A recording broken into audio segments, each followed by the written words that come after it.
What's up, everybody? I'm CronoCast, and welcome to the second episode of the CronoCast, a PlayStation podcast.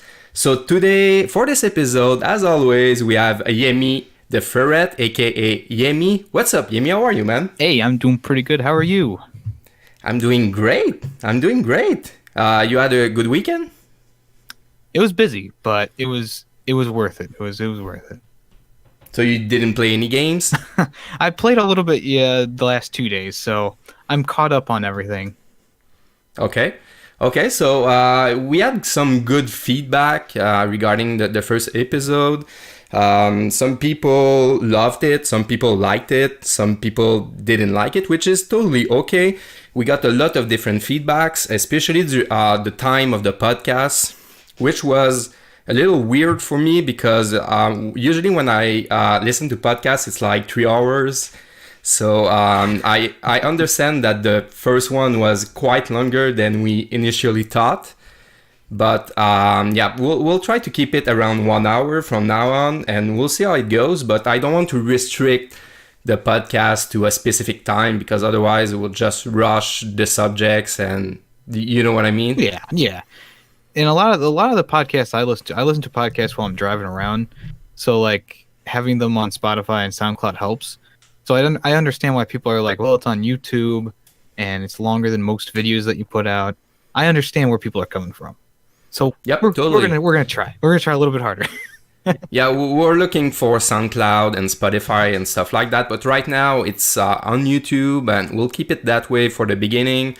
We're keeping a track, and we're keeping an archive version of all the podcasts. So we'll probably do something. We'll have to talk about this, but I appreciate all the feedbacks. A lot of people, like close friends, actually called me to congratulate me and you, Yemmy, because they think we did a great job on the first one, in my opinion, and they called me to tell me that. So I appreciate each and all of you in the comment section on the Discord server. This is how the podcast will get better and better with time. That's true, and that's awesome that people actually are enjoying it. I love to hear that. You know, it's great to hear some positive feedback, and it mixed in with more critical stuff, which is fine. You know. Yeah, it's totally fine. It's sometimes it's better to hear negative stuff. It actually grows the podcast better and the content altogether. So I don't mind the negative feedback when it's put in a nice way, you know. Yeah. All right. So the CronoCast is a weekly PlayStation exclusive podcast. We'll talk everything about PlayStation, from news to new releases. We do the podcast on each Wednesday and drop the podcast on Thursday on YouTube at 1 p.m. Eastern Time. So we'll get right into it. And for the first news of the week, we have the PlayStation VR system sold already 3 million, which is quite surprising to me, actually. Yeah, I have one. I'm one of that numbers right there. I'm one of the 3 million. And I love my VR headset. But compared to how many systems Sony has out there, it's really like a fraction of how many systems are out there. Like it's still a great milestone, sure, but for how long it's been out and for how many consoles they have out in the field, it's like, is it really that big of a deal though? Yeah, but it's a new technology, and it always takes time to get a user base. And but 3 million, I really thought I don't have the PlayStation VR yet. In Canada, it was like $500 to get it day one. Yeah, it was really, really expensive. So I didn't get one. It's like more expensive than the system itself. But I really want one. But I didn't get one just because of the price, to be honest, because I was quite excited about all the games. And what surprised me is that Sony really supported the system. Usually Sony get out a new system, it release a new system, but don't support it, like the PlayStation Move and stuff like that. Mm-hmm. But it's really surprising that it actually worked. Yeah, and it's probably better that you didn't buy the VR right away. Because when I bought mine, there was really like 6 games out for it, and 2 of them were too much for me to handle with the motion sickness. But most of them are fine. And like nowadays, if you go out and buy one, they're cheaper now, of course. Getting them in a bundle is easier to find with the camera and the Move controllers. And it really is worth it now. There's so many great games for the VR now, and there's more and more coming each day. Like even the article says 21.9 million PSVR games have been sold either on download digital or disc form. So that's pretty impressive. That's impressive. That's like 8 games per PlayStation VR system, which is absolutely crazy. The attach rate is really great on the system. So it's like a slow week for the PlayStation news. We have Gamecoms that just finished, I think yesterday, if I'm not mistaken. There was a lot of great news there. I didn't got the news for today, so I might miss some things in there. But the second news of the week is Spyro Reignited Trilogy has been delayed to November. So the original release date was September 21st, exactly.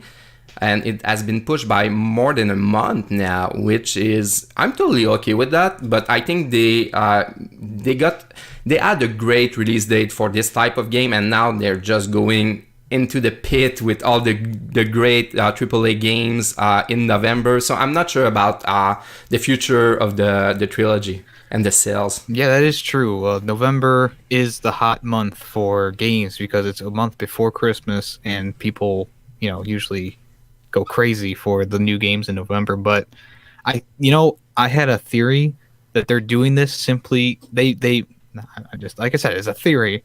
They might be putting all 3 games on the disc now since they got such bad feedback from their original post. So maybe it's taking them a little bit longer to make the game because now they're like, we got to cram this all onto a disc now.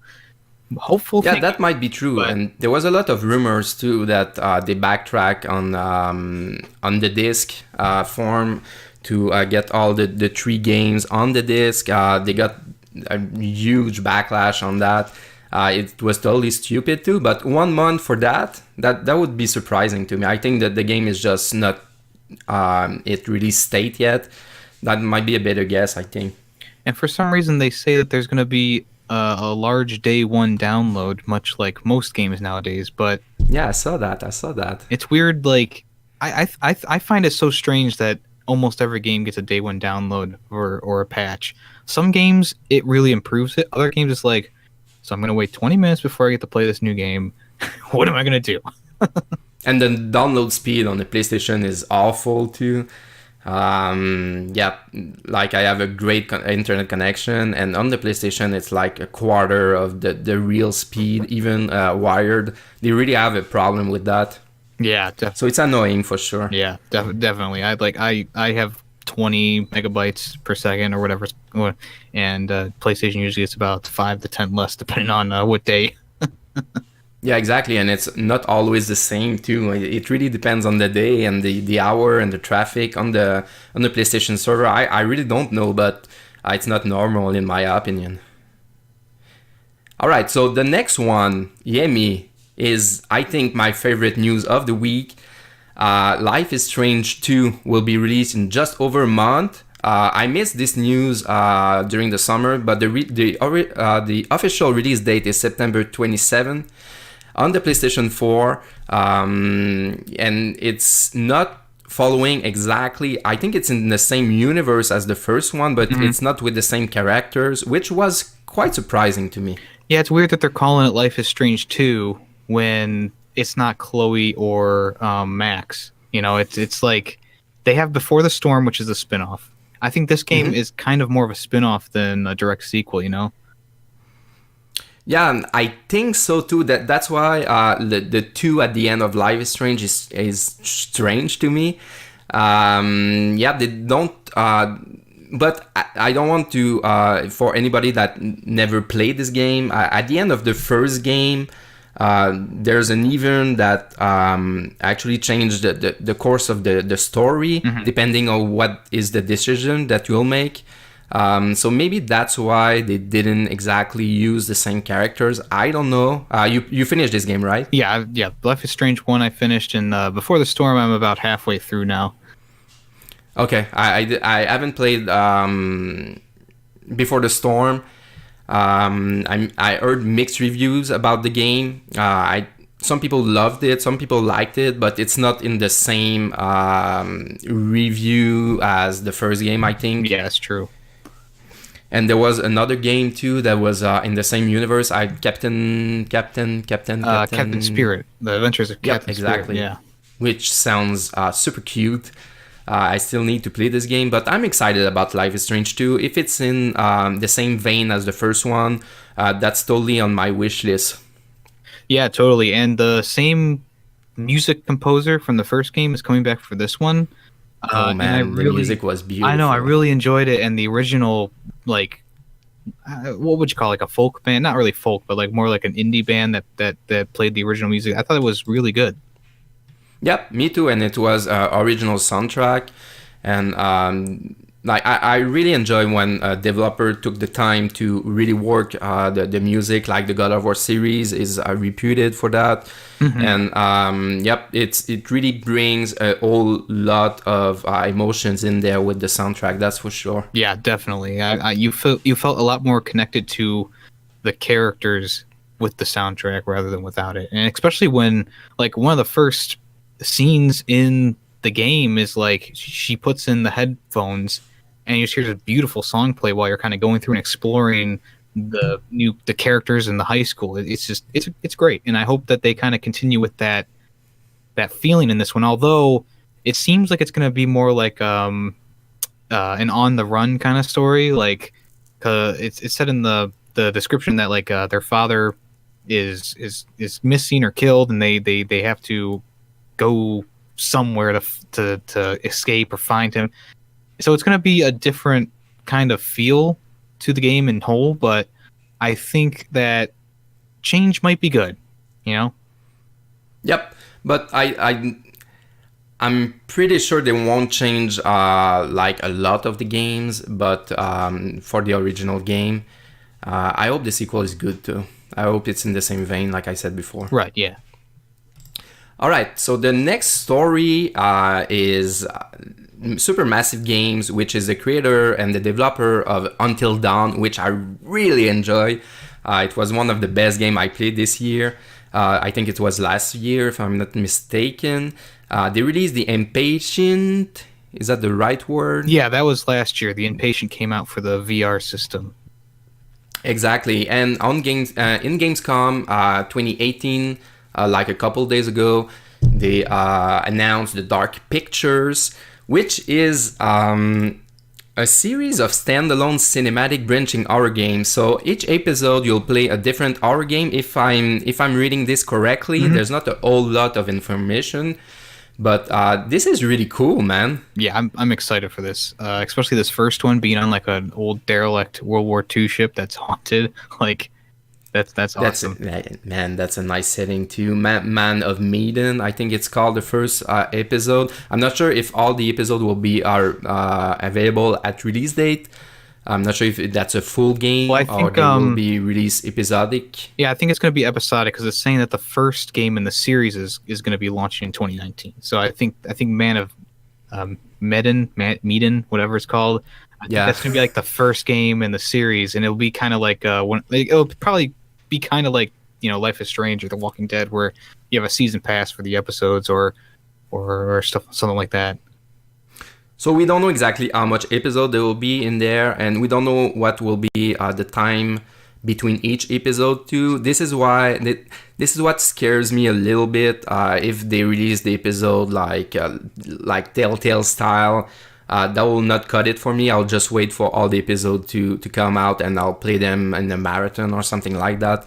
So, but I'm still excited. Still the cachet from Until Dawn, and the graphics are beautiful. Motion caps seems beautiful too from the pictures and from the trailer. So I'm excited about this one. Yeah, I really enjoyed Until Dawn. Played through it 3 or 4 times for the Platinum Trophy. It's a nice game. You know, there's some plot points I didn't enjoy, but for the most part, I thought it was a very good choose your own adventure horror type game. And I think this one, they're boasting that it's going to have more choice in who gets to live and die. You know, like the other one, it's more clean cut until towards the end.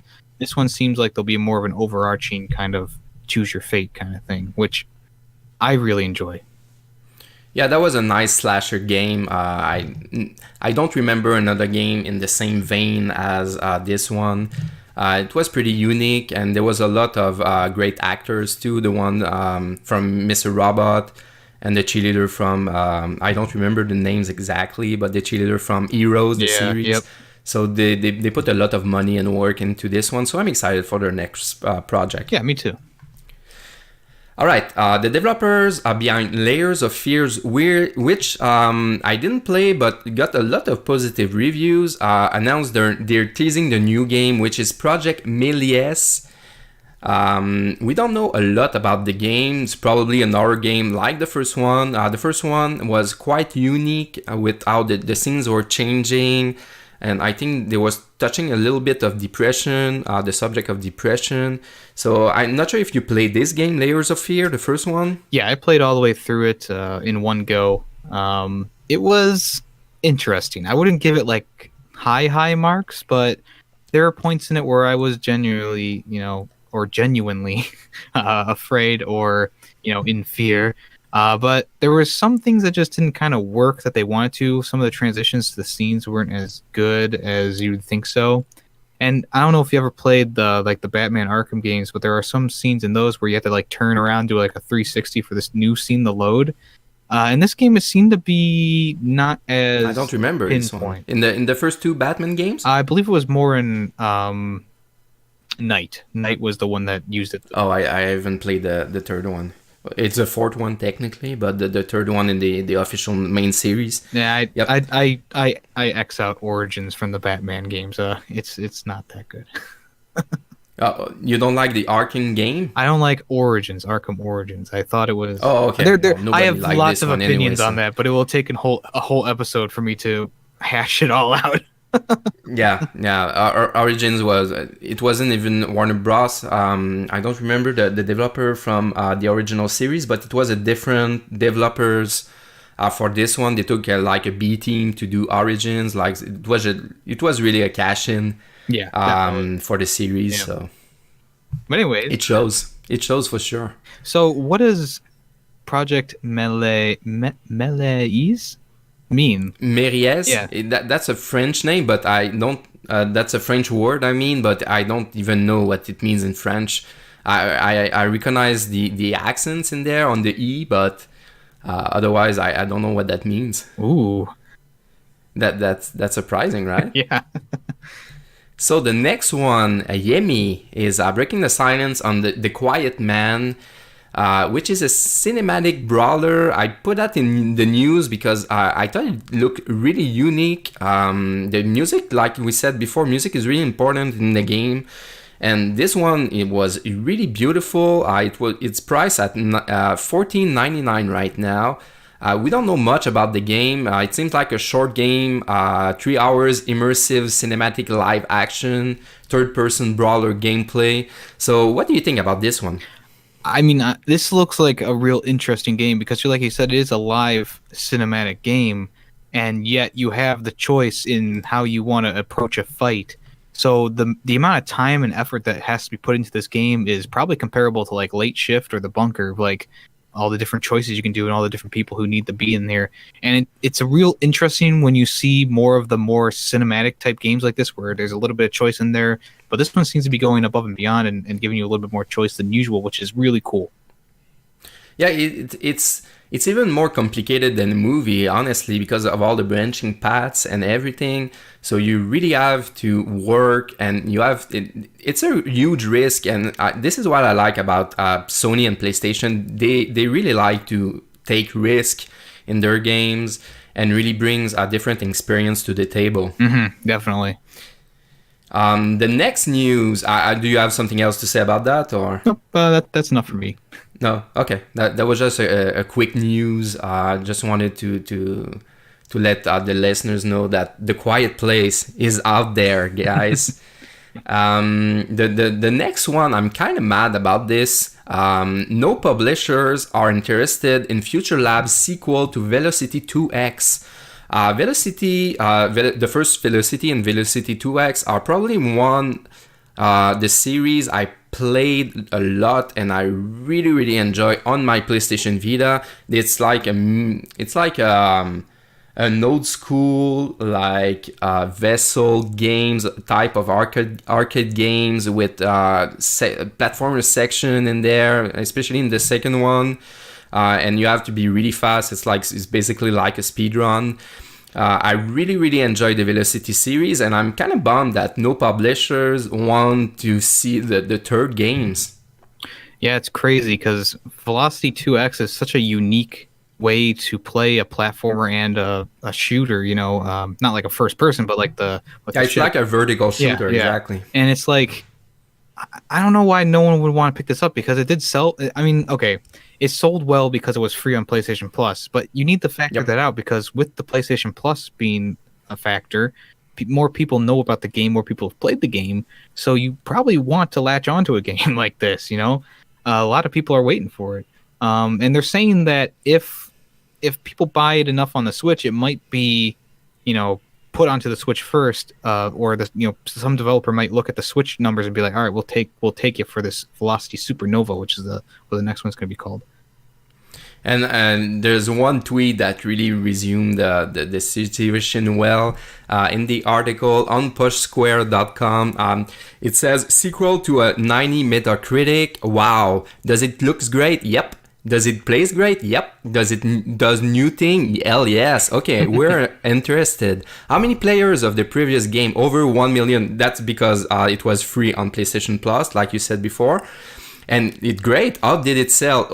Oh. That's the tweet ended there, but it basically means that no publishers are interested in the game because it didn't sell well because it was on PlayStation Plus. What do you expect? Yeah, when it's free, like on launch day, what do you expect?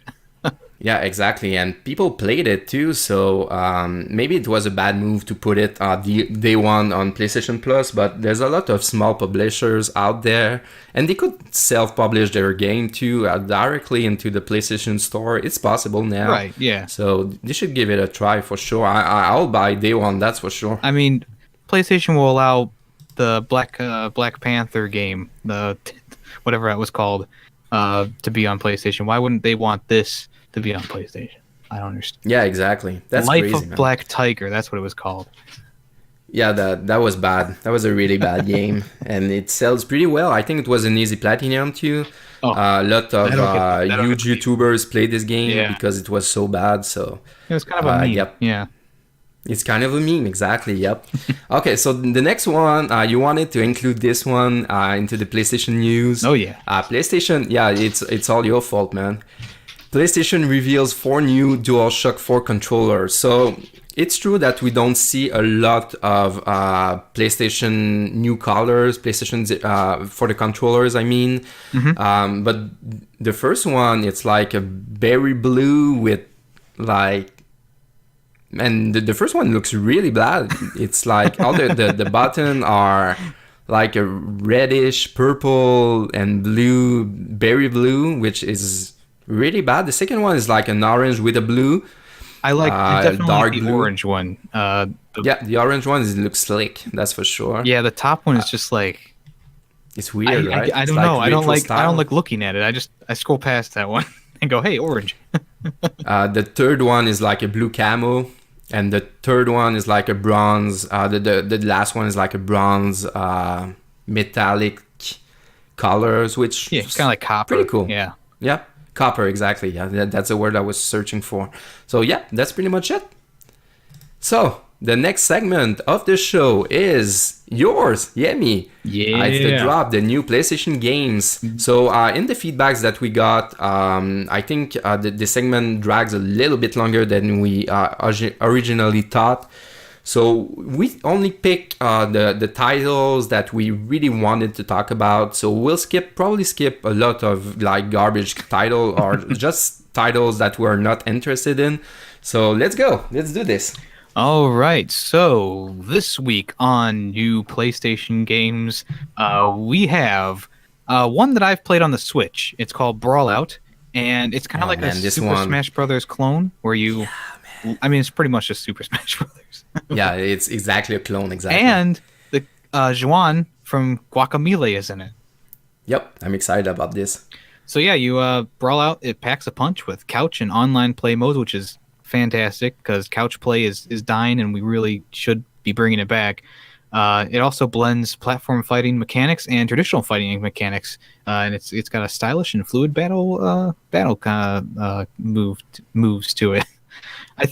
I wasn't as big of a fan of Brawlout as most people. The controls on the Switch are a little weird to me, but I think the PlayStation might have tighter controls. I'd have to try it out though. And they announced Yooka-Laylee, the character from Yooka-Laylee. I know you're not a huge fan of this game. Yeah. Banjo-Kazooie forever, right? Yeah, man. That's ukulele. No, I don't even want to talk about it. But the game seems pretty tight. Seems like a good clone, like not like PlayStation Battle Royale stuff. So yeah. All right. Okay, so the next one on the list is called Fall of Light Darkest Edition, and this is a pretty cool looking game. It's got like cel-shaded graphics. It's a top-down RPG type game set in a world of darkness, and you play as a guy named Nyx. He's an old warrior on a dangerous journey with his daughter, and only together will they be strong enough to reach the last place on Earth still touched by sunlight. So it's a pretty interesting scenario, and the gameplay looks pretty cool. The top-down RPG elements and the cel-shaded graphics look really nice. I don't know anything about the game. The thumbnail is really bad, actually. But yeah, might check it out. Next up, oh my God, Yemmy, I'm excited about cue this the one. horns. You know me, right? Guacamelee 2. Freaking fantastic sequel. Fuck yeah. The first game, Guacamelee. You're heading back into the Mexiverse in this long-awaited sequel. It's a smash hit. Like this one, I can already tell it's a smash hit. I played about 4 hours of it, and I'm hooked like right away. It actually features 4-player co-op, which the last game only did 2-player, I believe. So that's pretty. The pretty PlayStation sweet. 4 version was they patched it with 4-player co-op. Really? Okay. The original game from the Guacamelee on Vita and PS3 it was only 1 player, if I remember correctly. Yeah, Not it even wasn't 2, right? Player, yeah. The 2-player and multiple player didn't come around until later, I guess. But yeah, it's the Super Championship Edition, I think it's called. Yeah. I know everything about Guacamelee, man. I love the first game, and this game is it's more of the same, and that's a good thing because it's got some of the same moves in there, got more moves in there, new bosses which are freaking fantastic, and lots of more enemies, and hey, guess what? More chickens. Chickens, yeah, I remember that. You could play as a chicken, like squeeze through tight spots and stuff like that. That game was a masterpiece in the Metro. It's probably one of the best Metroidvania games that I play out there. That's for sure. Yeah, so Guacamelee 2 gets a 2 thumbs up for me so far. I've been really enjoying it, and it's definitely going to be a game that I'm playing for a while. Yeah, it's on my list too, for sure. Next up, Pizza Titan Ultra. And this game's kind of funny. You play as a giant robot, and you're supposed to deliver pizzas, but you have to smash your way through buildings to get to the location. So it's a third-person, top-down kind of game. It's an action platformer, I guess you would say. But yeah, you smash through buildings, you deliver pizza in a giant mech, and you try not to make too much of a mess, but you got to get your tips in the end. I just thought it was a funny concept. Definitely will check it out when it's on sale. I think $15 is a little bit too much for this game. Yeah, that seems dumb. That seems like dumb fun. Right. Well, speaking of dumb, next up, Slime Rancher. Nice segue right there. Slime Rancher is a charming first-person sandbox experience, and you literally just farm these slime monsters, and you make pens for them.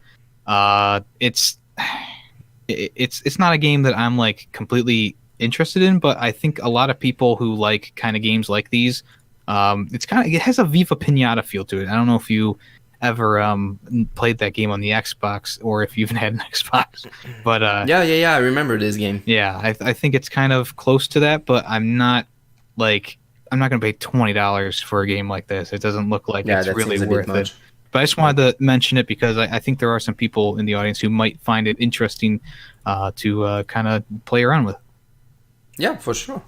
Next up, a puzzle game called Socketeer, and you play as a small hacking robot with no weapons, and you have to hack enemy robots around you to control their combat abilities, and you can go deeper into the space station through this roguelike type puzzle game. And I think this game looks really cool. Definitely a new kind of scenario with you are only able to like hack robots to get through levels. It kind of reminds me of Spy Chameleon.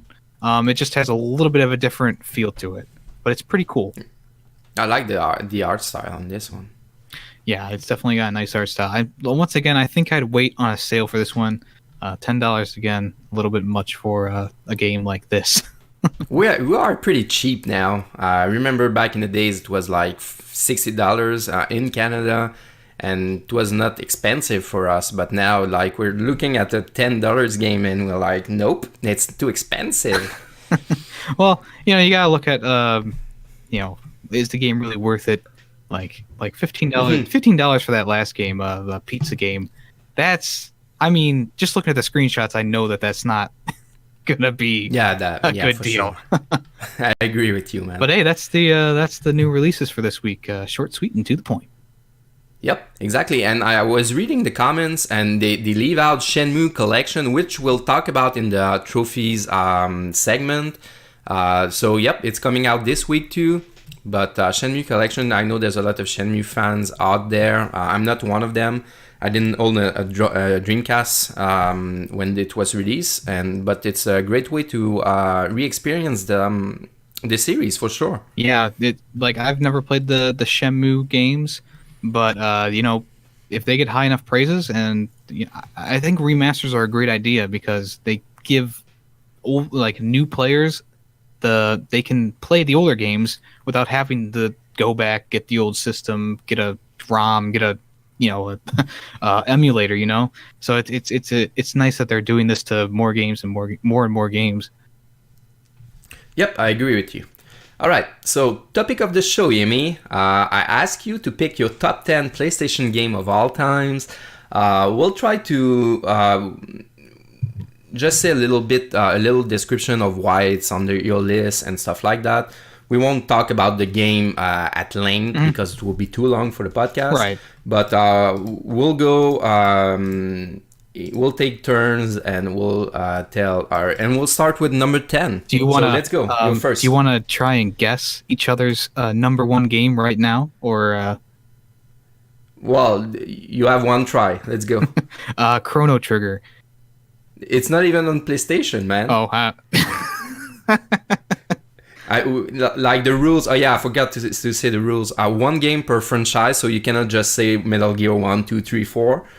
HD remaster and compilation of games are not allowed, so Chrono Trigger is left out because of that, and can be across other platforms, so it can be third-party games. Don't need to be exclusive games. Well, so you failed. Yeah, I failed hard. You really failed. Like it wasn't even a good guess, Well, all right. So number 10. What's your number 10, Yemi? Number 10 for me is Hellblade: Senua's Sacrifice, a game that dives into just different forms of depression and anxiety and stuff like that. And it even though the combat is a little lacking in the game, I felt like it was just a beautiful experience and one that I definitely would play again. Oh, that's surprising. And I love games that are pretty short. Now that I don't have much time to play, I like to play JRPG and stuff like that. So I really enjoy playing a game for like 5 or 6 hours, like Hellblade. Mm-hmm. And yep, that's a great pick, actually. And the coolest thing is it was a small studio. It wasn't like a AAA game. So I really wanted to support it, and it delivered. It definitely delivered. Yep, and it looked like a AAA game. Honestly, the graphics are beautiful. And if you're going to play it with headphones on. It's really creepy that way. Okay, no problem. My number 10, going a little bit of a different direction. It's Ratchet & Clank: A Crack in Time, released on PlayStation 3 in 29. Yep, 29. 2009, exactly. Mm-hmm. Okay.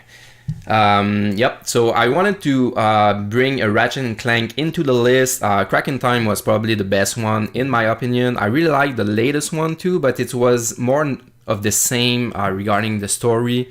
They just took the first game and do an HD version of that. Yeah. But yep, the cracking time, really emotional moments. Gameplay was perfect. So yep, that's my number 10. Yeah, I really enjoyed Cracking Time. I think it's one. If it wasn't for the remaster that came out, that would probably be my pick for the best Ratchet and Clank game too. Cool. Number 9? Number 9 for me is a PlayStation VR game. It's the only one on this list, and it is called Shooty Fruity.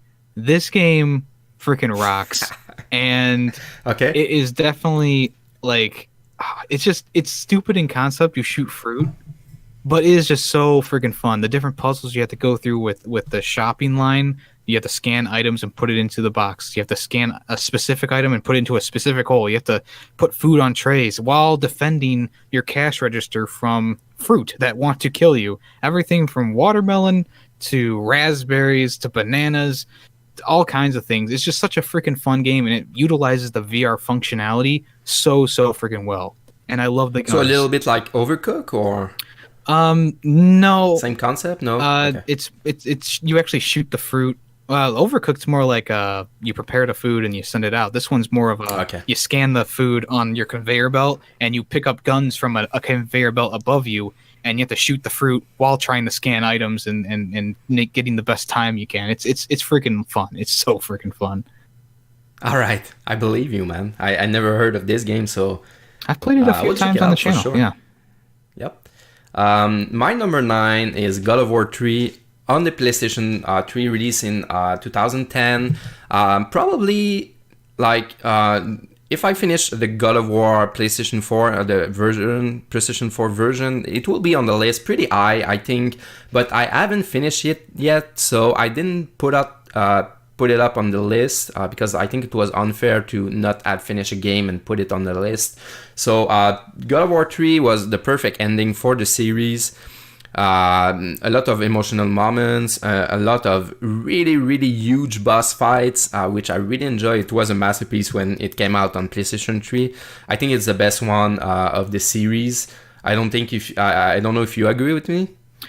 I kind of like the first God of War the best out of all the the more, not the newest one. The newest God of War, I haven't finished it like you, so I didn't want to put it on the list. But the original God of War, I think, is the best in the series, in my opinion. Yeah, for sure. It's a masterpiece, man. So good. All right, number 8. Number 8 for me is a game that I used to play on the PlayStation 2 when I was a kid, and it was called Scooby-Doo Night of 100 Frights. Oh my! It was a really fun game. You go through like different lands where the different monsters are. So you have the creeper in there. You got the voodoo witch doctor. You got the what was his name? He was like I don't even remember it now. But it was a fun time going through. It was like a platformer with open. It was kind of like an open world, with the different levels. I thought it was just a fun and crazy game, and I still enjoyed playing it. I still have it for the PlayStation 2. It's somewhere around here, but it's a great little game. It's made for kids, so it might be a little easy nowadays, but I still remember plenty of fun times playing this game, collecting Scooby snacks and beating up the creeper. Yeah.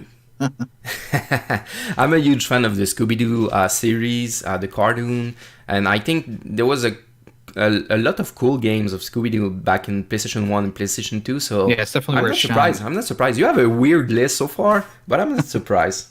Well, I'm a weird person. I didn't say that, but... All right, my number 8 is Tony Hawk's Pro Skater 3. Hell yeah. Yeah, that's an amazing game. I wanted once again to bring Tony Hawk's game in the list. I picked the third one because of the revert system, which combine all your combos together. This is pretty much the best game in my opinion, but like the soundtrack in the first game is the best. And it's a difficult choice, but I picked the third one. Yeah, the third one is fantastic, and I think I remember talking about this with you before in the Discord, but I like American Wasteland better. Yeah. But where you can get off of your board, right? Yeah, you get off your board and you collect things from around the city to put in your skateboard. I like that one more. That's probably the one I've played through the most. Yep.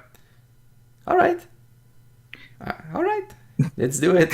Number 7. Number 7 is a game that I have a lot of fond memories with, and it's a game that I played through a lot on the PlayStation 2 because my friend didn't have a memory card for his system, so we would play it. We would play it from the beginning, like every time I would go over there. We my best friend Nick, shout out. And the game was called Stuntman, the original Stuntman. It's just a game where you play as a stuntman in a movie, and you have to do specific things at specific times. So if they want you to get close to a car, if they want you to go through a small gap, if they want you to do an e-brake turn, it was just so much freaking fun. And I remember we got all the way to the end of the game, and his power went out. Oh my! And we had to restart. Bad, man. I have so many fond memories of that game, and it's just such a great game. I recommend it to anyone who's looking for good classic PlayStation 2 games. Yeah, exactly. And memories and childhood is a huge part of my list too. So yep, number 7, right? Yes. Number 7, that's a great example. Suikoden 3 on the PlayStation 2, released in 2002. Most people that are Suikoden fans will take the second one as the best in the series. I took the third one because I have so much good memories of this game. 100% this game, which is a really huge task. There's like over 100 playable characters. It's a huge game. A lot of good stories in there too. It's a masterpiece for me. I've never played it, so no comment. Okay, no comment. All right, number 6. Number 6 for me, I know a lot of people are fans of the Jak and Daxter series, and I know that a lot of people think that 2 and 3 are better than the first one, but me personally, Jak and Daxter, the original one, is just a platforming masterpiece, a 3D platforming masterpiece. I love every time I go through it. It's just such a great game. I 100% it every time I go through it, even all the way back on the PlayStation 2 days. I love it. I love the jokes, and I love the collecting the eggs and collecting all the different the little source stones. It's just a great game. I like it better than the other ones. I think they took the series in the wrong direction personally. Yeah, I think it's just fact that the series goes downhill after the first one. You probably have the platinum for the first game, right? I have it twice. Yeah. Twice? Yep. Oh, on the Vita. PlayStation 3 had an HD version, and then PlayStation 4 has the same thing. Yeah. That's right. Easy platinums too. That's great. But the first one was a tight experience for sure. Mm-hmm. The second one was I introduced like the races and stuff like that, which I really didn't like. And the balancing of the difficulty of the second and third one was like off the roof. So yep, I agree with you. I would pick the first one too. Awesome. Number 6 for me is Silent Hill on the PlayStation 1, 1999, the release date. I always enjoy more the Silent Hill games and then the Resident Evil games. It's really sad for me that the series is now officially dead. Not that they tried with PT and they fell because Kojima left. Yeah. Konami. So Silent Hill was always overshadowed by the Resident Evil series, but I really enjoy like the horror aspect and the psychological horror of the Silent Hill series. Deep Story too. Second one was really great too, but the memories for me for the Silent Hill series is really in the first one. Yeah, that PT game that'll spook your socks off, especially if you're doing everything that you can in that game. Unfortunately, like you said, it took a dump because Kojima left. Kojima left. All right, number 5. Number 5 for me is no big surprise to anyone, but that would be Borderlands 2. And the only reason I have it on this list is because I played a majority of it on the PlayStation 3 and the 4. So Borderlands 2 is just one of my freaking favorite games of all time. It's a massive open world game with tons of weapons to use. The characters are all fantastic except for Zero. And all the DLC is top notch too. So it's really a full package, especially if you buy the newest version of it, which comes with the pre-sequel and all of the DLC. It's just a great experience. Borderlands 2 has the best jokes, has the best levels, and has the best DLC. Yeah, I like that because we have a really different list, which tell a lot about us as gamers. So I really like that. My number 5 is Persona 4 on the PlayStation 2. What's crazy about this game is that it was released 2 years after the release date of the PlayStation 3 in North America. So Persona 4 didn't sell well because of that. But in my opinion, it's really now Persona is like mainstream, but back then Persona wasn't mainstream. Nobody really knew about the series. Really obscure, published by Atlus, which was not a huge publisher at the time, but a lot of social elements in there, a lot of dungeon crawling, a lot of hardcore RPG stuff, but I really like this one. Number 4? Number 4 for me is Crash Bandicoot 3, Warped. Love this game. And I think originally The Wrath of Cortex was my favorite back on the original PlayStation, but after playing the remastered versions of all 3 of them in a row, 3 it just knocked it out of the park. And I went back. I agree. It's just all the different things you can do with the bazooka and the running and the sliding and all the level designs, and there's no stupid jetpack levels. I just thought it's just a great game. It's the best Crash game besides from the Nitro Racing. But I think as for Crash Bandicoot games that are true to the series, 3 is where it's at. Yep, I would pick 3 too, of the original series at least. Second one, the jetpacks levels, like you said, are a nightmare and it's not even fun. The first one, I think the levels designs are kind of dated by standards, by today's standards. I would pick 3 too as the best Crash Bandicoot game. I don't have a Crash Bandicoot game on the list too, which is surprising now that I think about it. But my number 4 is The Last of Us. Nice. On the PlayStation 3. Yep, 2013. The release date, the original release date. I played this on PlayStation 4 first. I haven't played this on PlayStation 3. I played the remastered version. But pretty much everything was said about this game. Storytelling, graphics, it's just a stellar experience. Yeah, it's definitely a landmark in the PlayStation 3 era and now into the 4. Yep, exactly, yep. You're number 3, exactly? Yeah, we are at 3. Yep. Yes. 3, let's go. 3 for me is my most played through game of all time. And I played through it the most on PlayStation 3. And that is Mass Effect 2. It's the perfect Mass Effect experience. It has a great story. It has that suicide mission. Your squad mates matter. You can chat and team up with all the squad mates. It's such an all-encompassing world. And even though the mining aspect of it, where you have to go to the planet and mine things, was a little boring, I don't think it really affected the gameplay so much for me that it made it less than what it is. I think Mass Effect 2 is a beautiful game. It definitely builds off of everything from Mass Effect 1.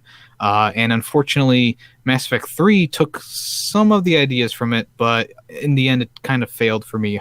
But Mass Effect 2 is definitely where it's at. I've played it more times than I can count on my fingers and my toes. So that says something about the quality of the game. Okay, yeah, you said it all. The first one was kind of clunky. The second one was the best, and the third one was like the ending was kind of weird, right? I'm not a huge fan of Mass. I'm not a huge fan. I haven't played any Mass Effect. I just read a lot about them. Everything building up to the ending in Mass Effect 3 is great, but it's just the end was bad. But Mass Effect 2, everything about it is just great, and you can go Paragon, Renegade. I've done everything with that game. Female, male, full Renegade, full Paragon, multiple playthroughs. It's all there. It's all there. You're hardcore, man. You're hardcore. I know. I like that. My number 3, once again, a Naughty Dog game from the Uncharted series, released on PlayStation 4 in 2016. It's Uncharted 4, of course. The first one was great for the release of the PlayStation 3, but it didn't hold up really well. The second one was probably the second best game of the Uncharted series. The third one was great until the ending was kind of weird. So I took the fourth installment of the series. I think I won't say any spoilers, but I think the ending is really fitting of the series. Really surprising too. I took the fourth one. I like that there wasn't any combats in some of the chapters. It was all about the environment and the storytelling. I really enjoyed this game. Yeah, I agree. 2 was my favorite until 4 came along. So. Yep. Your number 2. Number 2 for me is only number 2 because I played it 1.5 times, but it is still a freaking amazing game, and that is Horizon Zero Dawn. It might be higher on the list eventually if I play it more, but I felt like this was more of a one playthrough and done type of game, but it is a beautiful game. The robots are amazing. The combat is amazing. The crafting is great. The open world, it just does so much right, and there's not much wrong that you can kind of see in this game. I think it's a great game. Your choices kind of matter towards the end. The ending is amazing. I love the ending of this game. It's just all around a good game. Like I said, it's only at number 2 because I've played through it once and a half on the hardest difficulty, and I was kind of bored because it's more of the same, and I did it 100% on my first playthrough, so it was like, I don't really want to go through it again. Yeah, it would be on my list for sure. I live streamed the game for like 10 hours. I really, really enjoyed the time I spent with the game. It would probably be crack the top 10 list of PlayStation game of all time, that's for sure. Really enjoyed this one. I agree with you. Okay, my number 2 is from the Metal Gear Solid franchise, Metal Gear Solid 4 Guns of Patriot, released on PlayStation 3 in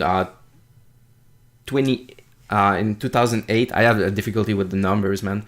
This one, it was hard to actually take Metal Gear games. The third one was probably the best story in the series for me, but the gameplay was kind of weird. The first one is a classic, but I took the fourth one because we go back into the first game in the fourth one. So we go back, we replay a little bit of the first game, so it was a cool little experience. It was a great game, and it was Kojima all the way, so I really enjoyed it. It was a fitting ending too. It wasn't like the fifth game wasn't supposed to be there, like Kojima said, so it was a great ending. It was really emotional, and I really dig the story.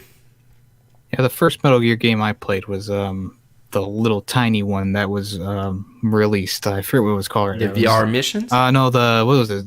Ground Zero or something like that.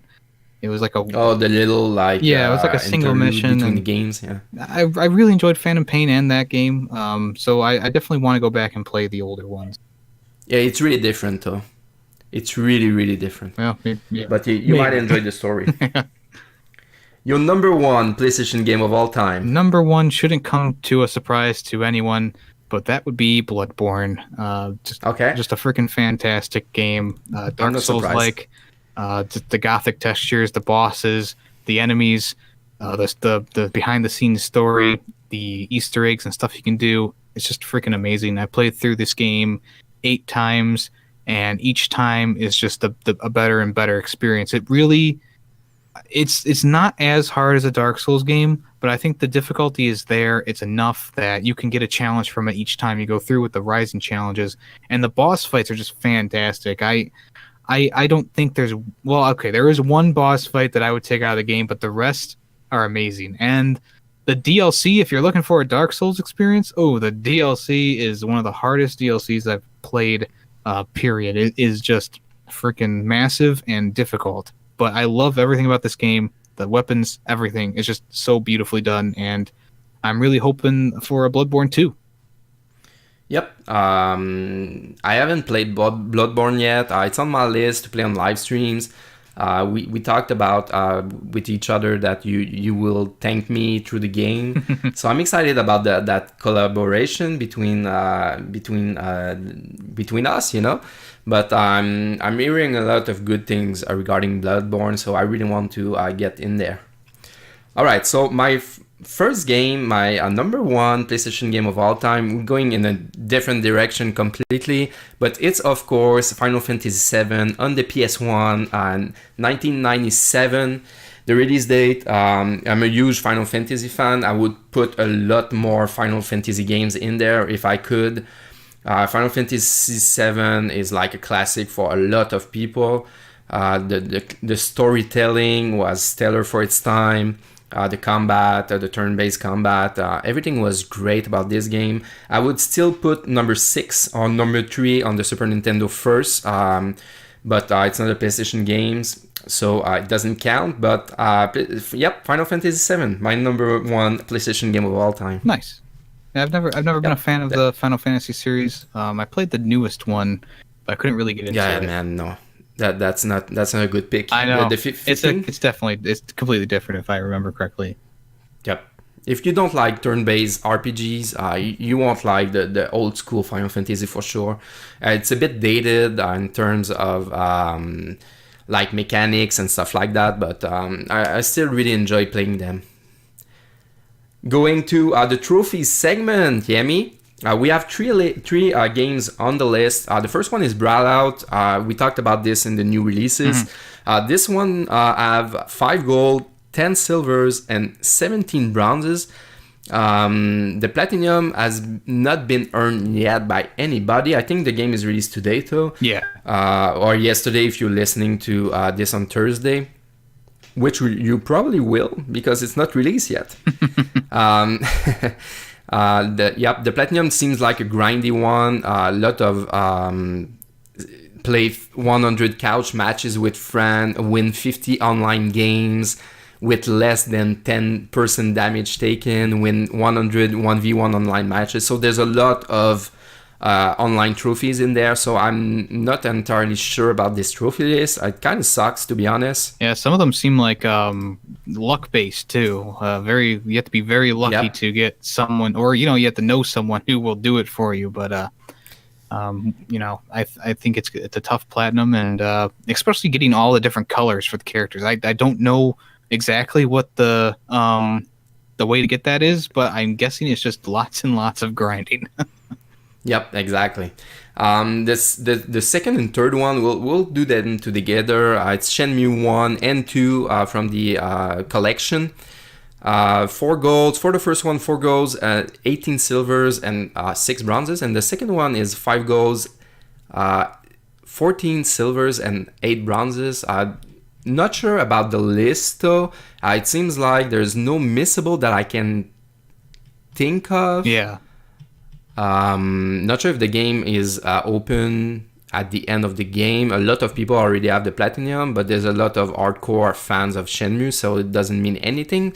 But yep, the both trophy lists are already online, so I'm excited to experience this for the first time. Yeah, it looks like the only missable trophy possibly is the collectibles, but I'm sure there's plenty of guides out already for it. Yeah, it's already all done, man. All right, so for the question from the listeners, the fans, and the subscribers, we have 3 choices, like always. So the first choice would be you have to pick only one. Next-gen console, crossplay, and remake of a PS1 game. Let's go ahead and just we'll do the next-gen console. All right, so the question comes from Rapscallion, Brett, especially Brett, from Rapscallion's crew. In the Discord server, you can ask your question there, or on Twitter, or just reach us. You know how to reach us. Do you think the next-gen console from Sony will not have a disc drive, and instead everything will be digital content? That's a good one, actually. That's a good question. I like this one. Because I think that it's possible, I think that more and more people are just digitally downloading games and they don't worry about the discs. And I'm one of those people who have been more and more downloading games. And there's a lot more digital-only games, too, out now. It's not like you can get a lot of these games like Brawlout or, Guacamelee 2. It's not like you can get them on disc physically. You have to download them. So I think it's a possibility that they could be going to digital-only. But would they exclude a disc drive? I don't know. People still like to watch movies. But hey, then again, we do have Netflix and Hulu, so... Yeah, for sure. And even for the movies, everything is going digital too, with the streaming and everything. But that's a tough question, because if we take out like limited runs, publishers that print disc for small games, there's not a lot of disc-based games apart from the sport games and the big AAA games. I was in the EB Games the other day, and there's not a lot of PlayStation 4 games physical in there. So I will not be surprised, but there's a lot of repercussion if you just take out the disc from the stores. A lot of small businesses will go out. Even the huge retailers like Walmart or Best Buy or EB Games, GameStop, that's like their their bread and butter. So I'm not sure if it's entirely possible, but they would cut the middleman and they will do a lot more cash if they do that too.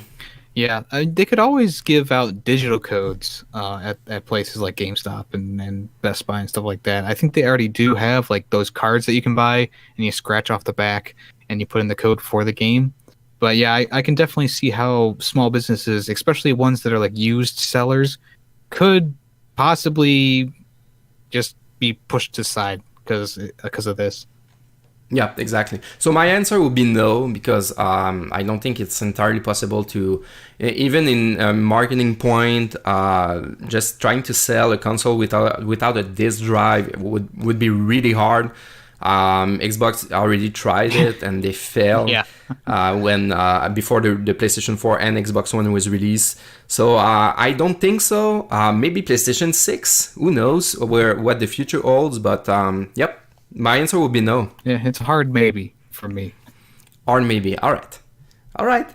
So the last segment of the CronoCast is a PlayStation from the past. I choose. I will make you choose the next one for the next episode. Sure. I choose one of my favorite game from the PlayStation 1 era, Chrono Cross, which is a spiritual successor to Chrono Trigger. So not all the same characters. I'm not sure if you played Chrono Trigger. Probably, right? I have played best Chrono game of all time, man. Yeah, I have played Trigger. I played a little bit of Cross. I played like the first hour of it when I was younger. Yeah, it's really different from Chrono Trigger. It's not at all the same game, but there's a lot of resemblance in there. I really enjoyed this one. Got a lot of good reviews, and it's crazy to me that the series is dead.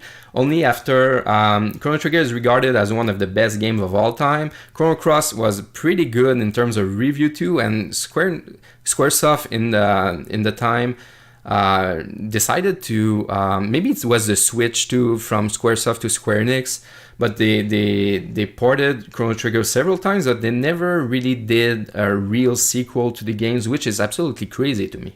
Yeah, you'd think it's a high selling game. A lot of players love it.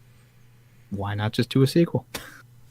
Yeah, exactly. Even this far down the line, I don't see why they wouldn't, especially with games like Persona 5, who have the turn-based strategy selling off the charts. It's like why not? It's not like the people aren't there to play it. Octopath Traveler is another one of those ones that's like it's turn-based. It's even got 2D kind of 3D-ish core graphics, and it's a very high-selling game, very popular game. So I don't see why they wouldn't want to make money. Yeah, exactly. And they make games like I Am Setsuna, which is really a retro RPGs, an homage to the older games, and they sell really well actually from RPG Factory, the developer of the games. So imagine if like in next E3 they announce a true sequel to Chrono Trigger, people go crazy, man. I don't know why they are a weird company. That's true, yeah. Yep, they are really Japanese. I don't know what they're thinking. It takes a long time to release a game too. So I don't think they will do it, but I would go crazy if they announce something Chrono Trigger related. They're also kind of an awkward company too, Square Enix. Like, yeah. We all saw their E3 press conference or video.